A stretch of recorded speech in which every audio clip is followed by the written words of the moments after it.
1971 সালের 25শে মার্চ তারিখের আগের থেকেই বোঝা যাচ্ছিল যে ঢাকায় একটা থমথমে ভাব, একটা আলোচনা হচ্ছে বঙ্গবন্ধু শেখ মুজিবুর রহমানের সাথে ইয়াহিয়া খানের।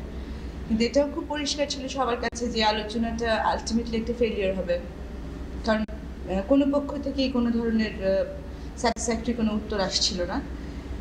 আমরা এটুকু বুঝছিলাম যে ঢাকায় পাঞ্জাবের সৈন্য, পাকিস্তানি সৈন্য অনেক আছে, এবং আমাদের কাছে কিছু খবর পেয়েছিলাম আমরা আগে যে এয়ারপোর্ট থেকে আমাদের কিছু বন্ধুবান্ধব জানিয়েছিল যে বাবার কিছু ফ্রেন্ডস জানিয়েছিল যে সাদা কাপড়ে প্রচুর সিভিলিয়ান বেসে প্রচুর আর্মি পার্সোনাল আসছে এবং প্রচুর বিদেশিকে পাঠিয়ে দেওয়া হচ্ছে বাইরে।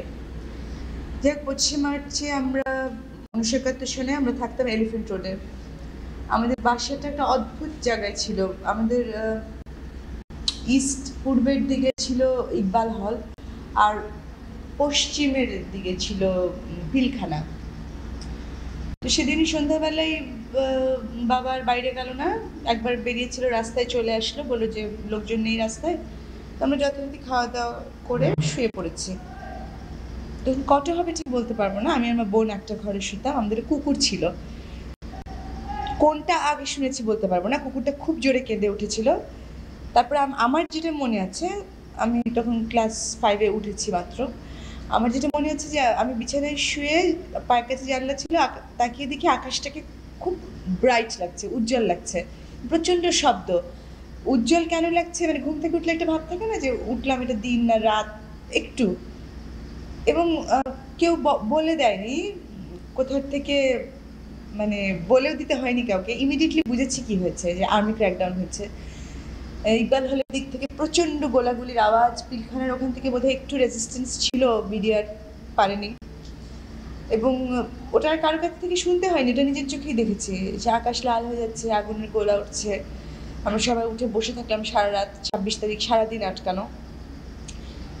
এবং আমরা সবচেয়ে ভয় তো অবশ্যই পেয়েছি, ভয় পেয়েছি বলবো না, অবশ্যই ভয় পেয়েছি, ভয় যে পাইনি সেটা বলবো না, অবশ্যই ভয় পেয়েছি। এবং সবচেয়ে ভয় পেয়েছিলাম আমার বাবাকে নিয়ে, কারণ ওনারা বিক্ষুব্ধ শিল্পী সমাজ বলে একটা সংগঠন করেছিলেন, ট্রাকে করে ওনারা নাটক করে বেড়াতেন against the army, Pakistan army.